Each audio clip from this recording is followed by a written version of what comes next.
나는 능력이 없습니다. 그러니 의지를 가질 수도 없습니다. 오늘 보도된 윤석열의 특별 인터뷰를 총평하면 이런 내용이라 할 수 있습니다. 미국의 소리라는 VOD에서 취임을 이틀 남긴 시점에서 윤석열과 특별 인터뷰라는 것을 했는데 제가 VOD에서 원본 파일을 내려받아 2번을 돌려보았습니다. 이번 인터뷰는 각본 없는 인터뷰가 아니고 사전에 질문지를 건네받고 답변을 준비했다는 인터뷰입니다.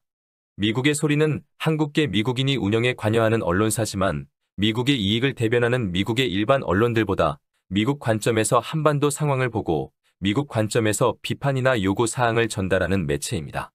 이런 언론사와 인터뷰를 할 때 우리나라가 명확하게 밝혀야 하는 것이 있고 반면에 모호성을 에둘러 말해야 하는 것이 있습니다.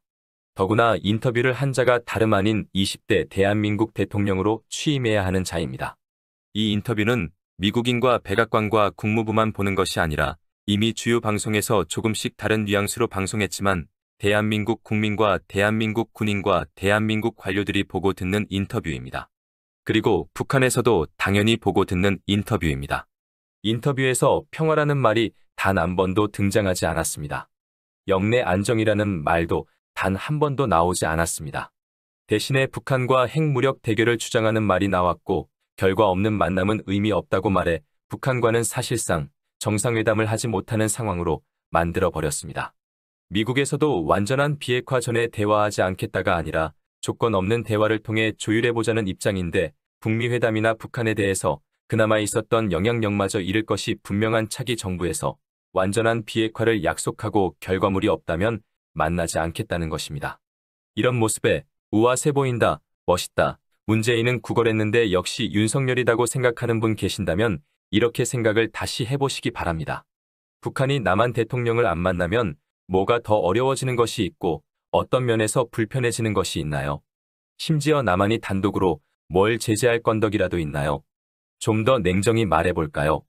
남북한 사이에서 군사 충돌 위험이 높아지면 손해보는 나라가 북한인가요? 북한은 세계의 관심을 받으려 도발하는 나라이니 이익을 본 것이지만 대한민국은 안전하지 못한 나라가 되어 막대한 손실을 받아야 합니다. 대한민국은 손해를 보지만 남북 긴장을 이용하려는 정치 세력은 이익을 얻었다며 좋아하겠지요. 그리고 긴장이 높아진 남북한 사이에 남은 것은 무력 충돌밖에 없습니다. 무력 충돌 수위가 올라가고 전면전 우려가 발생할 때쯤에는 6.25가 일어나기 전처럼 수천 번 정도의 충돌은 아니어도 휴전선에서 무력 충돌은 불가피합니다. 전쟁을 피하자고 대화를 시작하거나 하겠지만 우리 경제는 이미 타격을 받고 있겠지요. 북한이 지금보다 더 타격받을 일은 없으니 사실상 우리만 타격을 받는 상황이 발생하지만 이조차 해소되지 못한다면 말하기조차 두려운 상황으로 치달을 것입니다. 어떤 경우에도 이런 식의 발언을 하면 나무라야 하는 것이지 윤석열을 칭찬해서는 안 됩니다. 이런 발언을 칭찬받으면 결국 우크라이나 젤린스키처럼 선택하게 됩니다. 그 정도 상황이 되면 우리가 선택할 것이 사실상 없고 미국이 모든 결정권을 가지게 됩니다. 남은 하나가 있다면 상대가 무엇을 하든 아예 모른 채 하며 살아가자고 합의하는 것인데 북한을 정치에 이용하고 남한을 정치에 이용하려는 남북한에서 그런 일은 불가능하다 여겨집니다. 윤석열은 인터뷰에서 대북 전단이나 확성기 활용을 인권운동이라 했지만 대북 전단의 내용이 어떤 인권 개선을 담고 있는지 묻고 싶습니다. 타국 정치체제를 비방하는 것을 두고 인권운동이라 주장하는 나라는 미국과 한국 내 탈북단체 외에는 없습니다. 미국에서 아예 거론할 가치조차 느끼지 못해 반론조차 하지 않는 전술핵 반입과 핵 공유를 말하고 선제 타격을 말하면서 핵전쟁 불사를 말하고 있습니다. 그리고 대북 전단 재개를 인권운동이라 말하는 정부로 5월 10일이 되면 대한민국은 바뀌게 됩니다. 우크라이나가 러시아로부터 침공을 당하기 하루 전까지 러시아에 무엇을 했을까요? 서로 대화하고 사태를 안정시키자는 말을 했을까요? 우리가 아는 것처럼 정반대의 말을 했습니다. 러시아는 결코 우크라이나를 침공하지 못하고 전쟁이 일어나면 서방과 미국이 즉각 개입할 것이기 때문에 푸틴은 전쟁을 일으키지 못한다고 러시아를 자극했습니다. 미국이나 러시아, 중국, 영국 이런 나라들은 적으로 마주 본다 해도 서로 넘지 말아야 할 선을 상대에게 확인하고 거래합니다. 러시아가 우크라이나를 침공하기에 앞서 미국에선 전쟁에 직접 개입하지 않겠다고 천명했고 그럼에도 젤린스키는 태도를 바꾸지 않았습니다. 2021년 10월부터 러시아 군대가 국경에 집결하고 외교적으로 여러 요구를 했지만 대화 요구를 따르는 대신에 미국으로 달려가 러시아에 대적할 군사적 지원을 요청했고 나토 집행부를 만나서 나토 가입을 서둘러 달라고 공개적으로 요청했습니다. 중국은 러시아와 긴밀히 대화하면서 동계올림픽 이후로 침략 날짜를 미루도록 만들었고 우크라이나와 나토가 요구에 불응하면 러시아가 침공할 거라는 계획을 알렸습니다. 중국이 고자질한 것이 아니라 중국의 그런 역할을 해달라고 러시아가 원한 것입니다. 러시아의 의중을 전해들은 미국은 중국에 개입하지 말 것을 요청했고 러시아가 충분히 알아듣도록 미국은 직접 개입하지 않겠다 말했습니다. 러시아는 중국이 미국에 말해주기를 왜 원했을까요?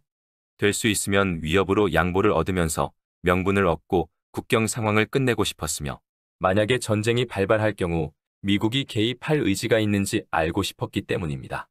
러시아 군이 보여주는 모습은 장기간 전쟁을 준비한 치밀함이 없습니다. 대규모로 급조된 군대가 우왕좌왕하는 모습을 우리는 보았습니다. 러시아 침략 가능성을 바이든이 매일 말하는 한편으로 우크라이나가 며칠 내로 함락될 거라면서 푸틴을 자극했습니다. 나토는 우크라이나 가입에 명확한 답변을 하지 않았습니다. 주변 여건이 우크라이나에 불리하게 돌아갔지만 그것을 무시한 단 한 나라가 우크라이나 젤린스키 정부입니다. 그리고 미국과 서방으로부터 경고를 받는 상황에서 압도적 승리를 떠드는 서방 언론 탓에 푸틴이 군대를 물리면 굴복하는 모양이 되어갔습니다. 전쟁 외에 다른 선택을 하기가 점차 어려운 정치적 환경이 만들어져 갔습니다. 극우 성향 인사들에 둘러싸인 젤린스키도 다른 판단을 하기가 어려웠겠지만 전쟁으로 국토가 망가지고 경제가 무너지고 국민이 죽어가는 지금은 달라졌을까요? 여러분이 아시는 것처럼 아침 저녁으로 발언이 바뀌고 있습니다. 아침에는 협상을 말하고 저녁에는 협상 파기를 말합니다. 미국과 서방에선 아이고 잘한다며 얼러주면서 대리전을 통한 정치적 이익을 얻는 것에 혈안이 되어 있습니다. 대통령과 수뇌부의 아주 잘못된 성향 때문에 우크라이나가 피눈물을 흘리고 있는 것입니다. 우크라이나 정부가 러시아계 주민을 탄압하고 학살했다 해서 러시아의 침략이 정당화되지는 않습니다. 러시아의 침략이 그런 이유로 정당화된다면 상대적으로 힘없는 나라는 존재하는 것조차 불가능해집니다. 그런 젤린스키도 자국군을 폄훼하거나 능력이 있다 없다를 말하면서 사기를 꺾지 않습니다. 그나마 우크라이나가 서방의 지원을 받아 버틸 수 있는 것도 우크라이나 국군과 국민 사기가 있기에 가능한 것입니다. 그런데 오늘 윤석열의 발언은 참으로 기가 막힙니다. 대통령 후보 시절엔 갑자기 대권에 도전한 후보여서 아는 것이 부족해서 그랬다 하더라도 지금은 후보 시절처럼 말하면 안 되는 당선인 신분이고 하루 이틀 뒤에 대한민국 대통령에 취임할 사람입니다. 국민 안전을 불안하게 하는 요소를 찾아 없애지는 못할 망정, 불안 요인을 만들어내는 짓은 절대로 하지 않아야 합니다. 우크라이나 젤린스키가 극비리에 대한민국을 방문해서 윤석열의 가면을 쓰고 인터뷰한 것은 아닐까 싶을 만큼 듣는 내 귀가 의심스러웠습니다. 젤린스키도 하지 않은 자국군을 비하하는 인터뷰를 윤석열은 했습니다.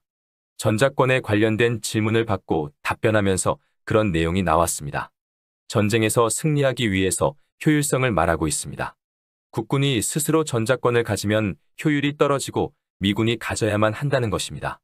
여기서 제가 한 가지를 말씀드리자면 저나 우리 국민, 전작권 반환을 원하는 정치인은 모두 주권이라 말하지만 반대하는 세력과 미국, 일본이 한국의 전작권을 말하면서 주권이란 말을 절대로 하지 않습니다. 인터뷰를 진행한 미국의 소리 기자도 주권이란 말을 하지 않습니다. 왜 하지 않을까요? 주권이란 개념으로 접근하면 어떤 이유도 무용지물이 되기 때문입니다. 윤석열도 주권이라 말하지 않았습니다. 나라를 지키는 가장 강력한 주권이 군권이고 군대에서 가장 강력한 전투 의지의 바탕이 무기가 아니라 사기임에도 우리 군이 이런 면이 부족하고 효용성이 떨어진다는 미국의 주장을 그대로 반복하는 발언을 공개적으로 들었습니다. 사기가 떨어진 군대와 부패한 군대는 병든 닭과 다르지 않습니다. 통치권자와 별들이 아무렇지 않게 저딴 식으로 발언하면 국군이 전투 의지를 가질 수가 있을까요?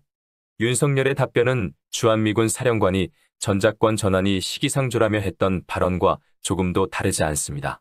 그러니까 대한민국 대통령에 당선되어 취임할 사람이 대한민국의 의견이 아니라 주한미군 사령관의 말을 앵무새처럼 반복하면서 미국의 입장을 주장한 것입니다.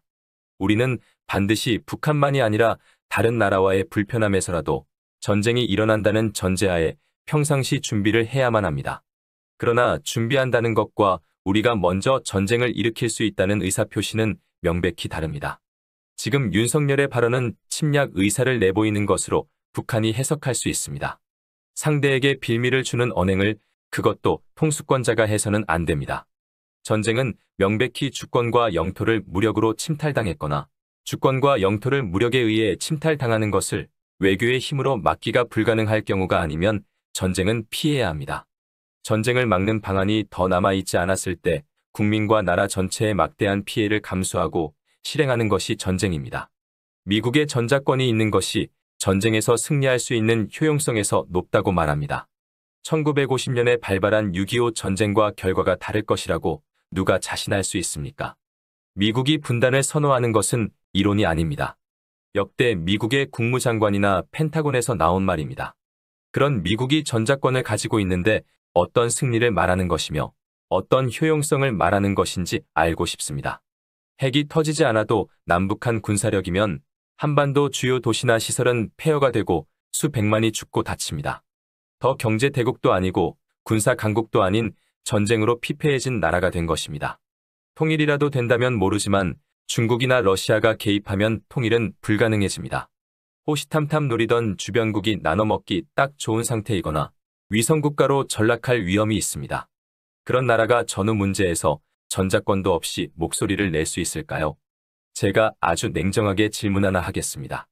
북한에서 대북전단 살포를 보복한다는 명분으로 파주나 문산을 방사포 2~3발 정도로 폭격했다고 할 때 좀 더 수위를 높여서 폭격 대상을 서울로 바꾸겠습니다. 서울에 2~3발의 방사포탄이 떨어지면 미국이 전면 전하자고 전시 작전권을 행사할까요? 아니면 북한에 핵을 거론하면서 자제하라고 할까요? 연평도가 포격당했을 때 출격하는 우리 공군기에 무장조차 허락하지 않았습니다. 무장 공비가 내려와 청와대를 기습해서 박정희 대통령을 제거하려 했을 때 군사작전 단계조차 미국은 상향하지 않았습니다. 천안함이 북한 어뢰에 피격되어 침몰당했다면서도 작전권을 가진 미국에서 어떤 대응 조치를 했나요? 아무것도 하지 말고 가만히 있으라라고 했습니다. 반면 교과서에도 나오는 판문점 독기 사건에서 미군 장교가 2명 살해되었습니다. 작전 단계가 바로 상향되었습니다. 대한민국에는 28,500명의 미군과 수십만 명의 미국 시민과 주한미군 가족이 살고 있습니다. 미국의 대응에서 이런 차이가 무엇을 말하는지 설명할 필요가 없겠지요. 어차피 미국에서 가만히 있으라고 할 것이어서 일부 피해는 있겠지만 전면적인 전쟁 걱정은 없다며 저리 나대는 것은 아닌지 대한민국과 한반도 평화를 원하는 궁금TV는 참으로 우려가 됩니다.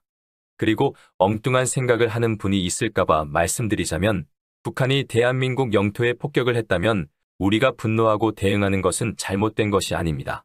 그런데 북한에 대한 분노로만 끝나고 보복을 의논한다면 그야말로 멍청한 바보가 됩니다. 북한의 포탄이 서울에 떨어지면 그 순간 대한민국에선 경제와 관련된 모든 것이 멈춥니다. 대한민국이 안전하다는 국제사회 신뢰는 한순간에 무너집니다. 대북 전단을 막았으면 일어나지 않았을 일이고 정해진 법만 지킨다고 했어도 없었을 일인데 별 시답지 않은 이유를 대고 미국이 원한다 하여 대북 전단 살포를 부추겨서 전면전 위험까지 사단이 난 것을 명확히 따져서 책임을 묻지 않으면 그 다음은 전면전을 피하고 싶어도 피할 수 없게 됩니다. 일본에서 혐한 시위를 하고 역사를 왜곡한다 하여 일본으로 전단지 보내는 단체는 없습니다. 우리는 휴전 국가이고 북한은 국제법으로 주권을 가진 다른 나라입니다. 평화라는 명분을 우리가 지키지 못하면 다시 찾아오는 것은 불가능에 가깝습니다. 모두가 깨어나길 바라면서 오늘 영상은 여기까지입니다. 시청해주신 여러분 고맙습니다.